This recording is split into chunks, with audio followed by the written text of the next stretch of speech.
وہ کاتبون، اللہ کہتے ہیں ہم اس کی نیکیوں کو لکھ رہے ہیں. جو چیز لکھی جاتی ہے وہ محفوظ زیادہ ہوتی ہے، تو ہم نے تو اتنا زبردست اہتمام کیا ہی اس لیے تاکہ اس کی نیکیوں کا اس کو بدلہ دیں. وَحَرَامٌ عَلَىٰ قَرْيَةٍ أَهْلَكْنَاهَا، اور اللہ فرماتے ہیں یہ جو ہم نے پچھلی بستیاں ہلاک کر دی ہیں نا، یعنی اب اس میں دھمکی ہے کہ وہ بستیاں دوبارہ نہیں لوٹتی ہیں. جزوی طور پر دیکھیں اللہ کسی مردے کو زندہ کر دے معجزے کے طور پر، جیسے پیغمبروں کے سامنے ہوا، وہ تو ایک الگ بات ہے، لیکن قاعدہ کلیہ یہی ہے کہ جب ہم کسی بستی کو ہلاک کر دیتے ہیں تو وہ دوبارہ دنیا میں نہیں لوٹتی اور دوبارہ اس کو پھر مہلت نہیں ملتی. تو اہل مکہ کو اور لوگوں کو بھی اس سے عبرت حاصل کرنی چاہیے. اب یہ سلسلہ اسی طرح چلتا رہے گا دنیا میں. آگے اللہ فرماتے ہیں حتی اذا فتحت یاجوج و ماجوج، یہاں تک کہ ایک وقت آئے گا کہ قیامت کی علامتیں ظاہر ہونا شروع ہو جائیں گی اور پھر اللہ اس کائنات کو تباہ کرنے کا ارادہ کر لے گا. تو اس میں ایک بہت بڑی علامت کا اللہ نے ذکر کیا کہ قیامت کی ہولناکیوں میں جو پہلی ہولناکی ہوگی اذا فتحت یاجوج و ماجوج، یعنی قیامت کے جو آثار شروع ہو جائیں گے تو یہاں تک کہ یاجوج اور ماجوج کو کھول دیا جائے گا. یعنی اس آیت میں اصل میں یہ طرز اختیار کیا گیا ہے کلام اللہ میں کہ لوگ دنیا میں مست ہیں، غفلت میں ہیں. پیغمبر جب دنیا میں آئے تو ان کو فالو کیا، بالآخر پھر پیغمبروں کی تعلیمات سے ہٹتے چلے گئے. تو اللہ کہتے ہیں جیسے میں نے پہلے بستیوں کو ہلاک کیا ہے نا، تو میں اس زمین کو بھی تباہ و برباد کروں گا، پوری زمین کو ہلاک کر دوں گا میں. لیکن اس ہلاکت کے آثار شروع کہاں سے ہوں گے؟ اس کے آثار میں ایک بہت بڑی نشانی ہوگی یاجوج اور ماجوج کا نکلنا. وَهُم مِّن كُلِّ حَدَبٍ يَنْسِلُونَ، اور وہ ہر ٹیلے سے، ہر اونچی آڑ سے نکلنے کی کوشش کر رہے ہوں گے. یعنی آڑ کا ذکر اس لیے کیا کہ اکثر رکاوٹ آڑ ہی بنتی ہے، ورنہ میدانوں میں تو کھلے چلے جاتے ہیں. تو میدانوں میں تو وہ کھلے چلے آئیں گے، لیکن جہاں بھی آڑ ہوگی تو وہاں سے بھی تمہیں لگے گا کہ ایک بڑی تعداد میں ایک ہجوم ہے یاجوج اور ماجوج کا، جو انسانوں کو تباہ و برباد کرنے کے لیے ظاہر ہو رہے ہیں. اس پر یاجوج ماجوج کی جو تفصیلی بحث ہے وہ سورہ کہف میں بیان کر چکا ہوں، جس کا خلاصہ یہی ہے کہ یاجوج ماجوج ایک قوم ہے، انسان ہے. حضرت ذوالقرنین نے ایک آہنی دیوار بنا کے ان کو پہاڑوں کے پیچھے دھکیل دیا ہے. ان کی صحیح لوکیشن کا اللہ کے علاوہ کسی کو علم نہیں ہے، اور وہ قرب قیامت میں ظاہر ہوں گے، زمین میں بہت زیادہ فساد مچائیں گے. وَاقْتَرَبَ الْوَعْدُ الْحَقُّ، اللہ فرماتے ہیں اور حق وعدہ وہ قریب آ چکا. یعنی اس قیامت کے دن کی اللہ منظر کشی کر رہے ہیں، اس کو ہمارے سامنے رکھے ہیں کہ دیکھو وہ وعدہ قریب آ گیا تمہارے. فَإِذَا، کیونکہ یاجوج ماجوج جب ظاہر ہوں گے تو اس کے تو بہت قریبی، بہت ہی کچھ وقت کے بعد ہی قیامت قائم ہو جائے گی. فَإِذَا هِيَ شَاخِصَةٌ أَبْصَارُ الَّذِينَ كَفَرُوا، تو اچانک کافروں کی نگاہیں پھٹی کی پھٹی رہ جائیں گی، حیران ہو جائیں گے قیامت کی ہولناکی کو دیکھ کر، اور کہیں گے یا ویلنا قد کنا فی غفلت من ھذا، ہائے ہماری بدبختی، ہم تو اس سے غفلت میں پڑے ہوئے تھے، ہم نے تو اس طرف کبھی سوچا ہی نہیں. آج دیکھ لینا انسان پیغمبروں کی تعلیمات کو تو ویلیو دے ہی نہیں رہا ہے، بس ترقی اور معاشی ترقی اور سائنسی ترقی اور ٹیکنالوجی اور حقوق ایک دوسرے کے اور جانوروں کے حقوق اور گدھے گھوڑوں کے حقوق، اسی پر پوری انسانیت گھوم رہی ہے. جس خدا نے پیدا کیا اس کو ڈکشنری سے نکال دیا. تو اللہ کہتے ہیں جب قیامت دیکھیں گے نا تو کہیں گے یا ویلنا، ہماری بدبختی، ہم تو اس سے غفلت میں پڑے ہوئے تھے، اس طرف تو ہم نے سوچا ہی نہیں. بل کننا ظالمین، بلکہ کہیں گے ہم تو ظالم تھے، یعنی ہمیں سوچنا چاہیے تھا پھر بھی ہم نے نہیں سوچا. انکم وما تعبدون من دون اللہ حصب جہنم، اب چونکہ مشرکین تو مشرک تھے، ان کے ذہن میں سب سے پہلے یہ خیال آتا تھا کہ ٹھیک ہے اگر قیامت قائم ہو گئی تو ہمارے بھگوان اور ہمارے بت ہمیں بچا لیں گے. ان کو اللہ نے الگ سے دھمکی دی ہے، انکم وما تعبدون من دون اللہ حصب جہنم، فرمایا تم اور جو تمہارے معبود ہیں نا، جن کی تم عبادت کرتے ہو اللہ کو چھوڑ کر، یہ سارے جہنم کا ایندھن بنیں گے. احادیث میں یہ مضمون ہے کہ یہ جو پتھر کے بنے ہوئے بت ہیں نا، اگرچہ ان میں حس نہیں ہوتی لیکن اللہ ان کو بھی مشرکین کے ساتھ آگ میں ڈال دے گا، مشرکین کا غم بڑھانے کے لیے کہ جن معبودوں کو تم سمجھتے تھے کہ سفارش کریں گے، آج یہ بھی تمہارے ساتھ جل رہے ہیں اس آگ میں. اللہ فرماتے ہیں انتم لہا واردون، تم سب اس میں جاؤ گے، یعنی ان بتوں کی عبادت کرنے والے بھی اور جو بت ہیں وہ بھی. لو کان ہؤلاء آلہۃ، اللہ فرما رہے بتاؤ یہ اگر معبود ہوتے تو ما وردوہا، یہ خود جہنم میں کہاں جاتے. وکل فیہا خالدون، اور یہ سب کے سب عبادت کرنے والے اور معبود یہ سب ہمیشہ ہوں گے اس میں. لہم فیہا زفیر، اور ان کے لیے اس جہنم میں شور و چیخ و پکار ہوگی. وہم فیہا لا یسمعون، اتنا شور ہوگا کہ یہ ایک دوسرے کی آواز نہیں سن پائیں گے. دیکھیں قرآن مختلف موقع کے مختلف درجات کو بیان کرتا ہے، حالات کو۔ قرآن ہی سے پتہ چلتا ہے کہ جہنمی ایک دوسرے سے بات بھی کریں گے، اور ظاہر ہے جب بات کریں گے تو سنیں گے بھی۔ تو اس سے یہی مراد ہے کہ جہنم میں جب ان کو عذاب ہو رہا ہوگا تو وہ عذاب میں تو چیخ و پکار میں کسی کی بات سنائی نہیں دے گی، لیکن ایک نوعیت کا عذاب پھر یہ بھی ہوگا کہ ایک دوسرے کی بات اللہ ایک دوسرے کو سنوائے گا تاکہ ایک دوسرے کو رسوا کریں، ایک دوسرے کو طعنے دیں۔ تو یہ مختلف موقعوں کے مختلف عذاب ہیں جن کا قرآن تذکرہ کرتا ہے۔ اللہ ہم سب کو اس آگ سے محفوظ رکھے۔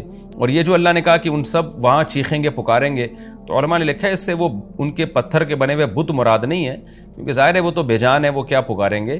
وہ معبود جو زندہ ہوں گے، جن میں شعور ہوگا، کیونکہ دنیا میں ایسے بھی لوگ ہیں جنہوں نے اپنی عبادت خود کروائی ہے لوگوں سے، جیسے فرعون نے کہا تھا انا ربکم الاعلی۔ تو چیخ و پکار ان معبودوں کی ہوگی جنہوں نے لوگوں کو اپنی عبادت پہ مجبور کیا یا اپنی عبادت کی ترغیب دی۔ ان الذین سبقت لہم من الحسنی۔ اب سوال پیدا ہوتا ہے، اچھا جی عیسیٰ ابن مریم کی بھی تو عبادت ہوتی ہے، تو اللہ نے تو کہہ دیا کہ تم اور تمہارے جتنے جھوٹے معبود ہیں، جھوٹے خدا ہیں، سب کو جہنم میں ڈالوں گا۔ لیکن بہت سے بزرگان دین ہیں، وہ ساری زندگی توحید کی دعوت دیتے رہے، لیکن مرنے کے بعد ان کی قبروں کو لوگوں نے عبادت گاہ بنا لیا، تو وہ بھی تو جھوٹے معبود تھے۔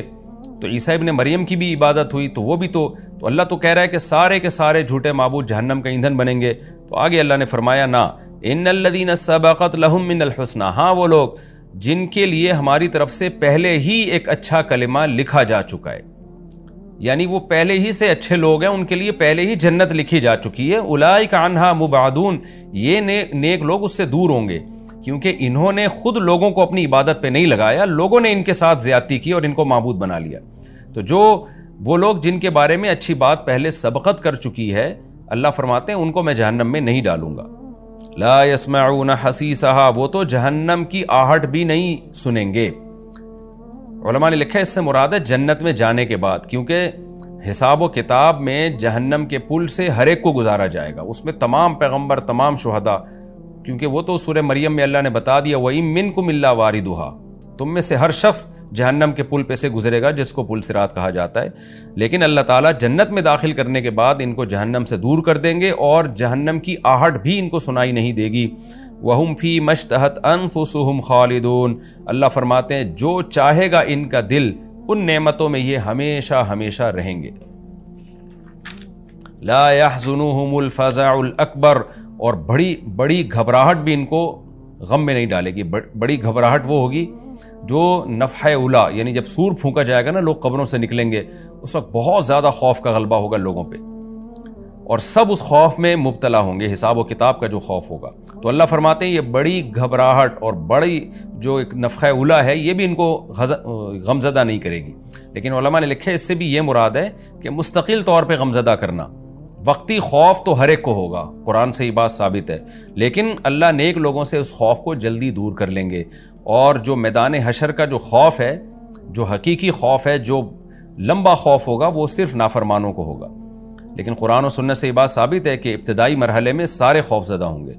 وَتَتَلَقَّاهُمُ الْمَلَائِكَةُ، اور فرشتے ان سے ملاقاتیں کریں گے، ملاقاتوں کا مطلب مرحبا کہیں گے ان کو، هَذَا يَوْمُكُمْ، اور ان کو خوشی سے فرشتے مبارکباد دیتے ہوئے کہیں گے یہ ہے تمہارا وہ دن الذی کنتم توعدون، جس کا تم سے وعدہ کیا جاتا تھا۔ یوم نطوی السماء کطی السجل للکتب، اللہ فرماتے ہیں ہم آسمان کو، کیونکہ جب پہلا سور پھونکا جائے گا تو ہم آسمان کو ایسے لپیٹ دیں گے جیسے دستاویز کو لکھی ہوئی تحریر کے لیے لپیٹ دیا جاتا ہے۔ کما بدأنا اول خلق نعید، جس طرح ہم نے اول خلق کی ابتدا کی تھی ہم اسی طرح لوٹا دیں گے۔ یعنی انسان حیران ہو رہا ہے نا کہ یہ اللہ تعالیٰ اتنی بڑی بڑی باتیں کر رہا ہے، میں آسمانوں کو لپیٹ دوں گا، میں یوں کر دوں گا، میں کائنات تباہ کر دوں گا، تو یہ کیسے کرے گا؟ اللہ نے فرمایا جیسے پہلی دفعہ کیا تو دوبارہ بھی کر دوں گا میں، میرے لیے کیا مشکل ہے یہ کام۔ وعدن علینا، اور یہ ہم پر وعدہ ہے۔ یہ کیسے چیلنج کر رہا ہے اللہ تعالیٰ، دیکھیں، یعنی انسان کہہ رہا ہے نہیں کچھ ہوگا، یہ سب ایسی باتیں ہو رہی ہیں، اور اللہ کہہ رہا ہے وعدن علینا، میں کر کے دکھاؤں گا یہ۔ انا کننا فاعلین، پھر اللہ نے تاکید کی ہم یہ کام کر کے چھوڑیں گے، لہذا اللہ کو چیلنجز مت دو، اپنے عمل کو ٹھیک کرنے کی کوشش کرو۔ اور اللہ اب مشرکین کو بھی دھمکی دے رہے ہیں کہ صرف دنیا میں نہیں، صرف آخرت میں نہیں، دنیا میں بھی نیک لوگوں کو میں غلبہ دوں گا، وَلَقَدْ كَتَبْنَا فِي الزَّبُورِ ہم نے زبور میں یہ بات لکھ دی تھی من بعد الذکر نصیحت کے بعد کہ ان الارض یرثها عبادی الصالحون، یعنی اللہ نے پہلے نصیحتیں دیں، احکام بتائے اور بتا دیا کہ میرے نیک بندے ہی زمین کے وارث ہوں گے۔ زبور کا تذکرہ شاید اس لیے کیا کہ داؤد علیہ السلام کو اللہ نے زبور دی، اسی میں اللہ نے بتا دیا اور اللہ نے زبور میں یہ وعدہ جو کیا تھا پورا کر کے بھی دکھایا۔ داؤد اور سلیمان علیہ السلام کی خلافت اللہ نے پوری دنیا پہ قائم کر دی، تو اللہ فرماتے ہیں یہ بات ہم نے زبور میں لکھ دی تھی۔ اور یہ حدیث سے بھی مضمون ثابت ہے کہ جیسے مسلمانوں کا نشأۃ اولیٰ ہوا، اللہ نے اسلامی خلافت کو دنیا میں قائم کیا، تو حضرت عیسیٰ ابن مریم کے دور میں اللہ دوبارہ کفر پہ اسلام کو غلبہ عطا فرمائے گا اور یہ زمین کے وارث پھر اہل اسلام ہی بنیں گے۔ اور اگر ہم زمین سے مراد جنت کی زمین مراد لیتے ہیں پھر تو بالکل واضح بات ہے۔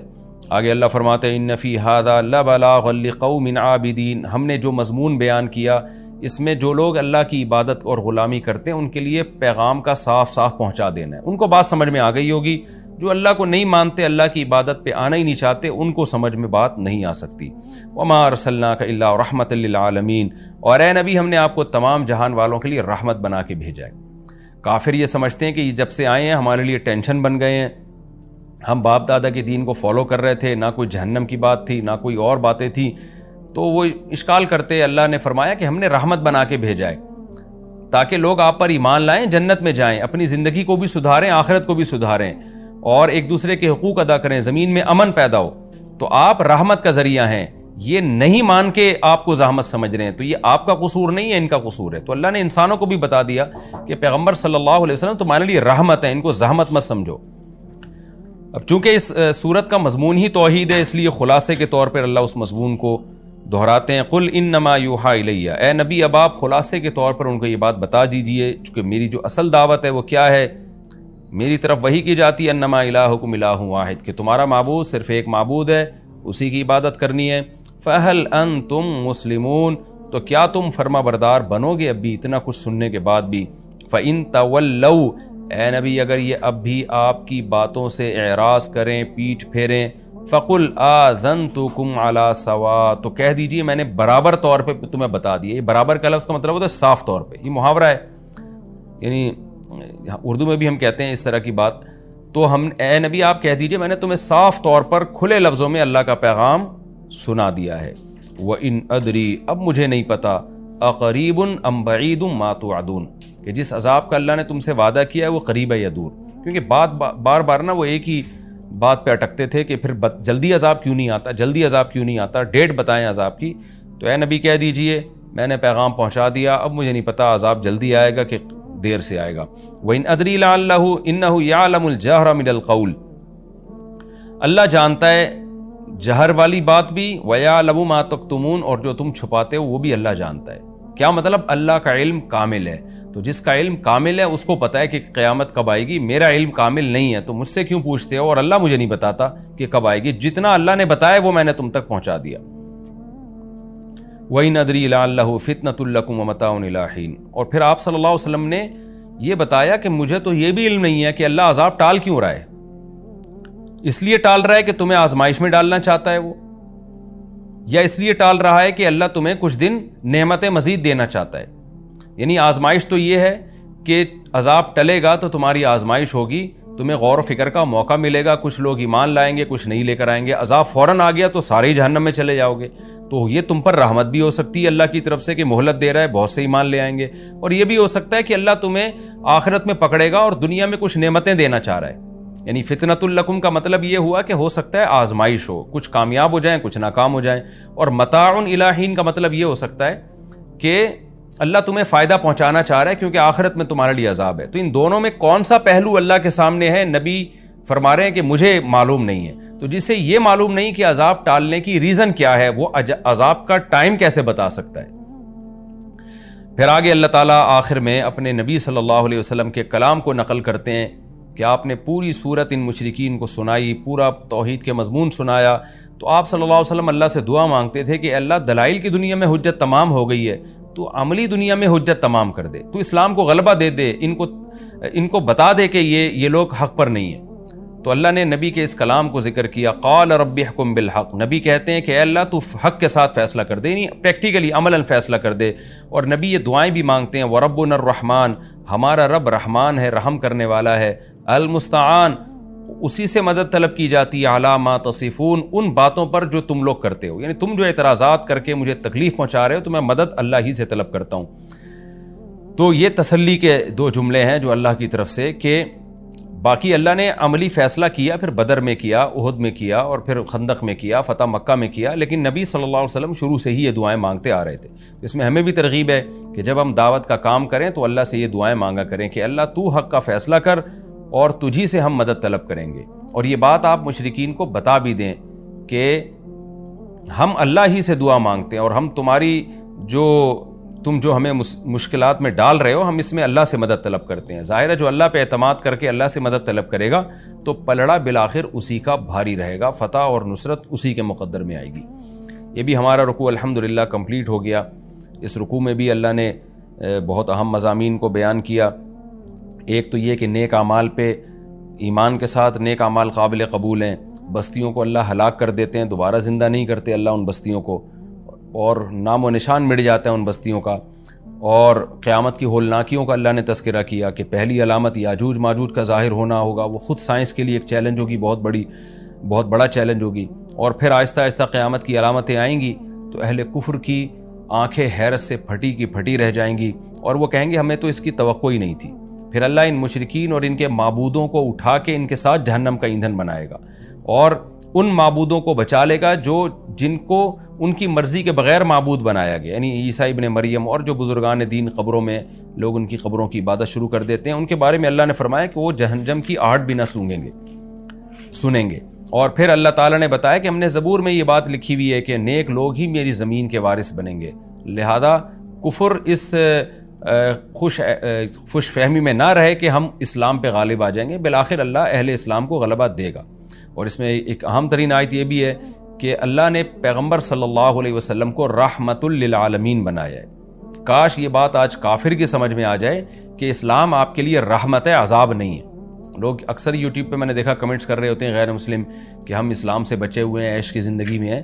بھائی آپ اسلام میں آؤ گے تو آپ کو خوشیوں والی زندگی ملے گی، کیونکہ اللہ نے محمد صلی اللہ علیہ وسلم کو جہان والوں کے لیے عذاب نہیں بنایا بلکہ جہان والوں کے لیے رحمت بنایا ہے۔ اور آخر میں برات ہے کہ پھر بھی نہیں مانتے تو اے نبی آپ ان سے کہہ دیجئے کہ میں نے پیغام بھی پہنچا دیا ہے اور میں دعا بھی اللہ سے مانگتا ہوں، اور میں یہ تو بتا سکتا ہوں عذاب آئے گا، عذاب کا